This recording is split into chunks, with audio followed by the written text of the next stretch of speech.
Welcome back to my channel. My name's Stephanie Rubletz, and this week I am refashioning one of my mother-in-law's old dresses from the 90s. Should be fun.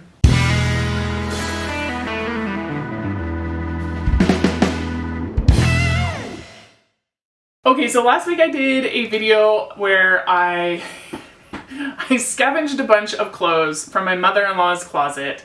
The weird closet that some people have in the spare room where nobody lives, but like the closet is full. And a lot of it was from Tall Girl, which I am a Tall Girl, so I was really excited about. And a lot of it was from the 90s. So this little gem was one of them. It is a double-breasted, long sleeve, waist gathered with a matching belt, because like everything came with a matching belt in the 90s. Yeah, it's a dress. And I'm gonna keep it a dress, but I'm going to turn it into a summer wrap dress. I don't know, there's something about the fact that I'm going to be wearing my mother-in-law's clothes that it's just funny to me. Anyway, I mean, the fabric's nice. The garment is in fantastic shape. This was sort of like one of her special occasion dresses, so it didn't get worn a lot. There's like absolutely no wear. It's in fantastic condition.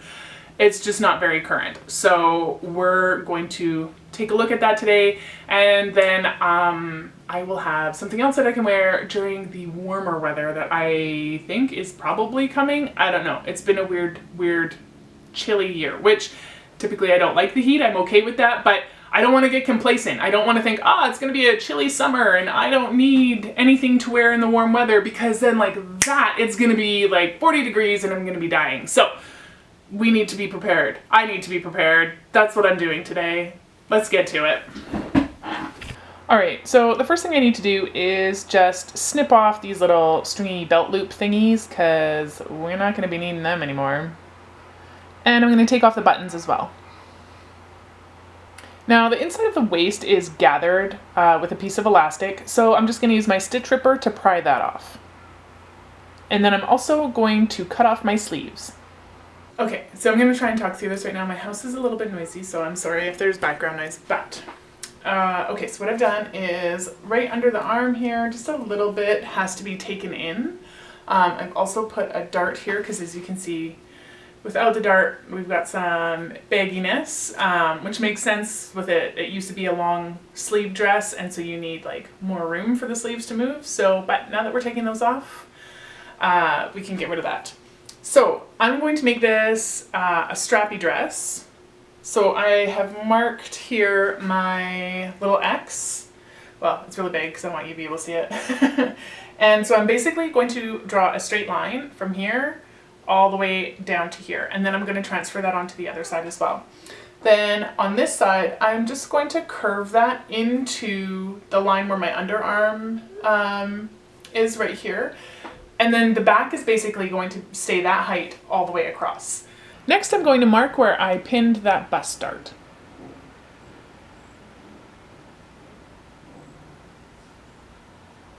And actually that little dart I put on the side, I'm not going to use that because I'm going to have elastic in the back. And I'm just going to take those markings that I made for the bust dart and I'm going to connect them with my ruler. Now I'm going to draw that straight line from my X down to the waistband. And I'm going to do the same on the other side. I'm going to take this line from the X all the way to the dart.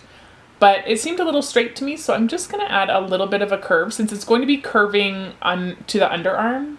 So now I need to take all those marks that I've marked out and I need to transfer them to the other side. So I've laid out some tracing paper chalk side up. I have my garment folded. You can see I've cut open the shoulders because I'm not going to need them. So this makes this process a lot easier. I've folded my garment so that my two front panels are right sides together, wrong sides facing out. So my wrong side on the bottom is sitting next to the chalk of my transfer paper.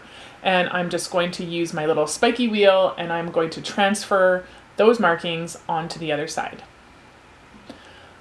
I'm going to trim away all the excess fabric. There really is no turning back now. And I'm also going to deal with the back at this point.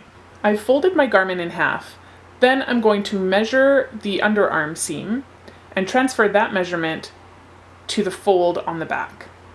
Then I'm going to connect the 2 dots and draw a line, and that's my cut line.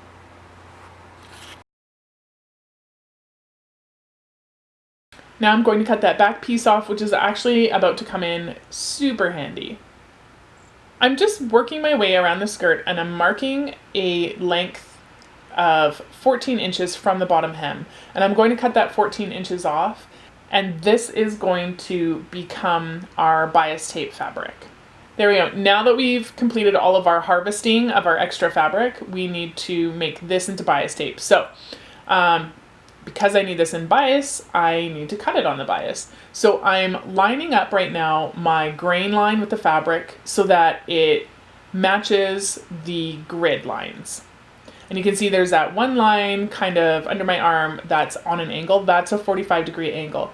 So if I line my fabric up with the grain line on the grid, then if I follow that, that line on the angle, that will give me a bias cut. Once I get my first cut, I can just continue on cutting my 2-inch strips. Because of the design of the dress, I have to do this separately with each panel. Each panel has to have the grain line matched up and the bias cut made. Apparently, like all my cutting wheels need new blades. It did not like this fabric. So from here on in, I think anytime I needed to cut anything, I just drew a line and cut it with scissors. So this is all my bias tape, and I'm going to turn it into one continuous piece. I'm going to match up my corners, and I'm going to sew a diagonal line so that when I open it, it turns into a perfect continuous piece. Now I've sewn that stitch. I'm just going to trim off the excess. As you can see, my little one's ready to go in the garden. And then I'm going to press the bias tape open. Once I have all those seams pressed open, I'm going to go back and fold my bias tape in half and press it again.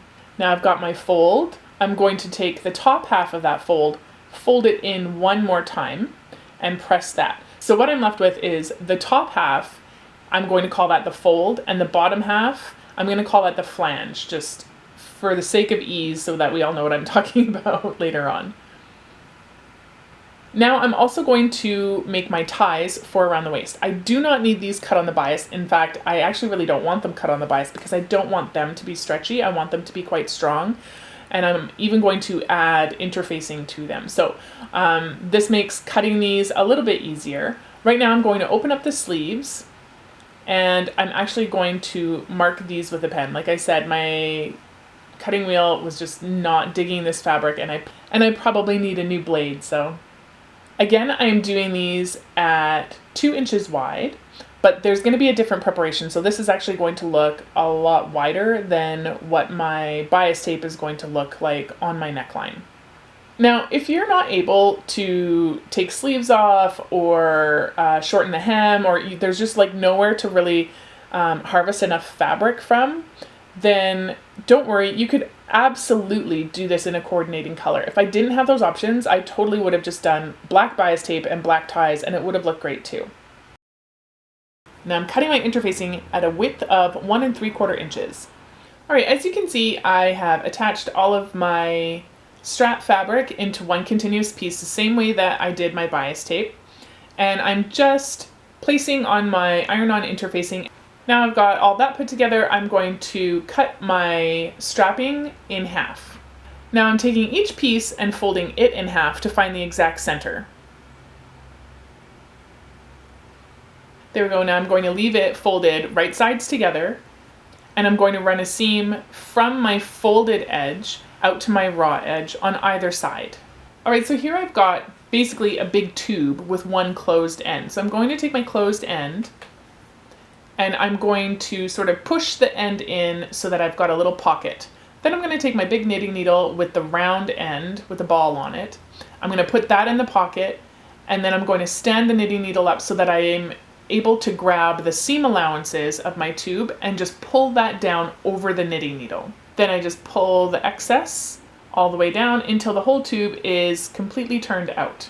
Now, if I were just to press it like this, I wouldn't get my entire tie. Some of it would still be folded in at the seams and it would be narrower than I wanted and it wouldn't be cute. So I like to just go around with a pin and pull out my seam so that everything is uniform and everything is pulled out the way it's supposed to be. And it takes a little bit of time, I know, but it's what I do. And then I press it and then I can go ahead and top stitch all the way around. All right, now I'm going to open up the facing on the inside fold of my wrap dress. So this isn't really going to be seen. And as you can see, the buttonholes kind of get in the way. So I'm going to go ahead and use my seam ripper just to open up those buttonholes. This isn't something that's really going to be seen. This is basically just like extra insurance in case a gust of wind comes up or I'm dancing like a fool or whatever. I just want that extra like 4 inches of overlap so that I can feel a little bit more secure wearing a wrap dress. So even though there is buttonholes on here, we're gonna deal with those. So I've got this opened up.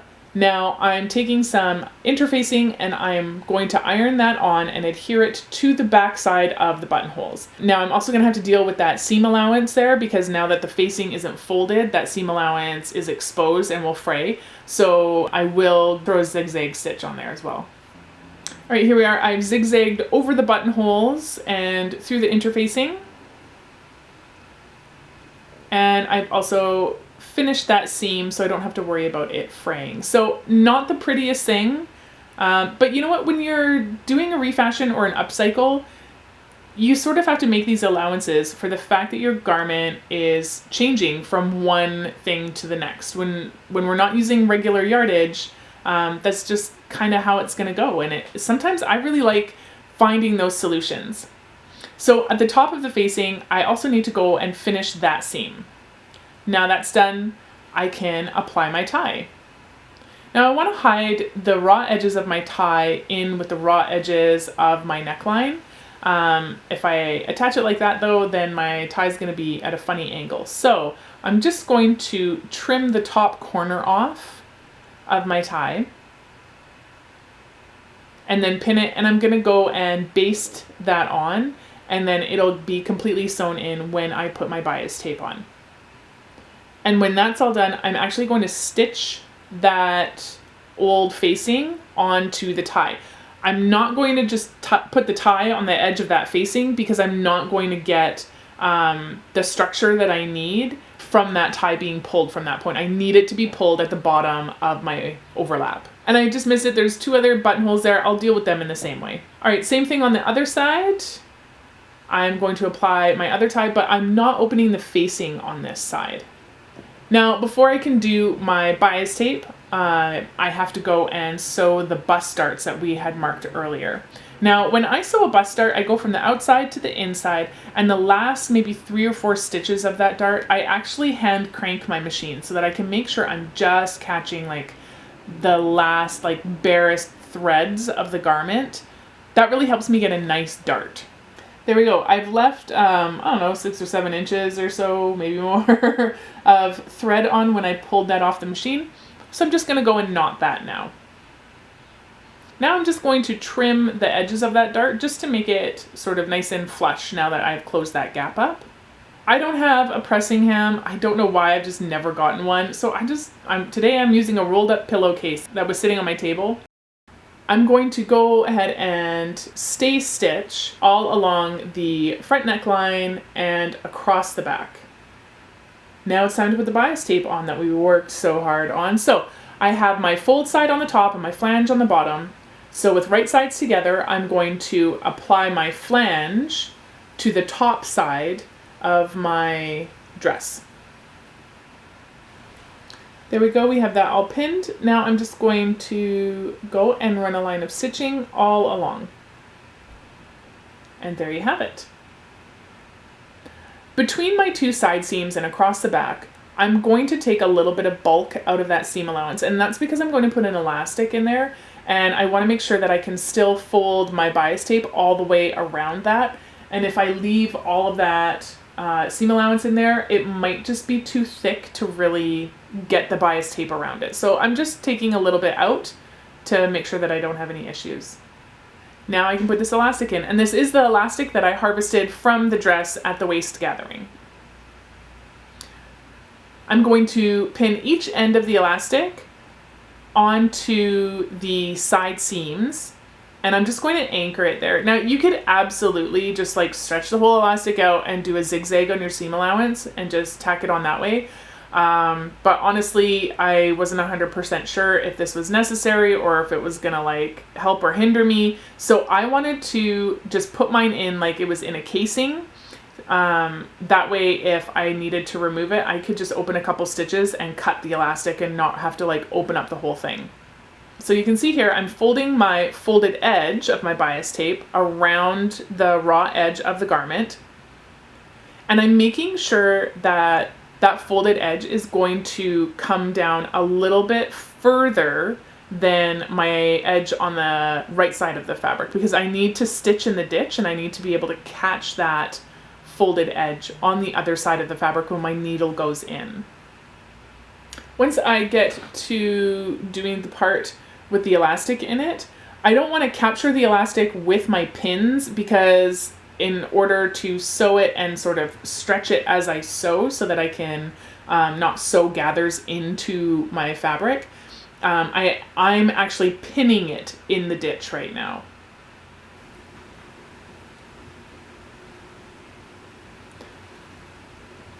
So there we have it. I have my my front sides of my garment are pinned straight, and then I have my elastic pinned into a casing. Now I'm going to stitch in the ditch all the way across. All right, here we have the front edge, and I'm going to apply the bias tape the very same way that I just did. I'm going to start at the waistline and work my way up, because the bias tape is actually also going to become the straps for the dress. So I'm folding the edge of my bias tape under so that I don't have a raw edge exposed. And then once I get that fold, I'm gonna pop a pin in there just so that it's not unraveling on me. And then I can go ahead and pin to the garment as I did before. Now I can take that bias tape and fold my folded edge around the raw edge of my neckline. Once I get to the top, I'm going to take that flange side and I'm going to fold that into the center so that I can wind up with a double folded bias tape, and I'm going to pin that along, and this will become my strap. Now I'm going to stitch in the ditch all the way up. Once I get to the peak, I'm going to move my needle over just a little bit, because now I don't want to be in the ditch. I want to be over top of my edge just a little bit, and I'm going to take that seam all the way up the strap. All right, now here you can see that my tie is tucked nicely in there, but if I just pull it from that angle, it's still gonna be funky. So I need to just make a small seam from my bias tape and go straight down. You're not gonna notice this on the front at all, because then I'm going to fold that over. That will be straight, and then I will stitch this onto the old facing that I have pulled out here. Now, for whatever reason, I didn't put my bias tape over my tie on the other side. I have no idea why I didn't. I just started it above. I don't know. Anyway, it's not something that I'm prepared to pull all that bias tape off of. So what I'm going to do is I'm going to do the same seam so that this pulls straight, and then I'm just going to top stitch a little bit and to hold that tie on, and but first I'll finish that edge. So there we go. I mean, it's not as cute as it could have been, but yeah, I'm not gonna lose any sleep over it, because I'm gonna tie a bow there anyways. All right, now I've marked on the side of the dress where I want my buttonhole to be, because the inside tie has to somehow get out, right? So that I can tie it to the outside tie. So before I do my buttonhole, I'm once again going to use some iron-on interfacing just to reinforce this fabric. This fabric likes to kind of fray, so that's why I'm taking such care to reinforce it wherever I can. Now, there's my buttonhole. I'm going to take a pin, and on the farthest side away from me, I'm going to put the pin just on the inside edge of the buttonhole stitching. That way I can take my seam ripper, pop that through the fabric, and just slide it up to the pin, and the pin will keep me from pushing all the way through the buttonhole end. All right, now I need to attach my straps. I tried on the dress and I had my mom mark the strap for me. So I'm just going in and I'm marking where the strap placement is and where the height on the strap should be, because I also need to deal with the raw edge of the strap. So I'm going to trim off the excess. Then I'm gonna fold that raw edge in so that it will be against the wrong side of the dress bodice. So that's been stitched on. Now I can replace my strap where it's going to go. I'm just going to do a bar tack on the top and bottom of the bias tape, because remember I have an elastic in there and I don't want to, if I can avoid it, I don't want to tack it anywhere in there. Home stretch. Okay, all we have to do is the hem. So I've gone and basted a stitch very close to the edge, and I'm just pulling my bottom thread to sort of gather a little bit the very bottom of the skirt. And that's because I'm going to roll it up, and being that the skirt is a circle skirt, it can be difficult to throw a hem on this because it's not straight. So I don't need like a ton of gathering, I just need a little bit to help it roll. Once I've got that in, I go ahead and do my first fold and then pin. Now sure, it does look like there's a little bit too much puckering in there. We're going to sort that out, don't worry about it at this point. I'd rather too much than too little.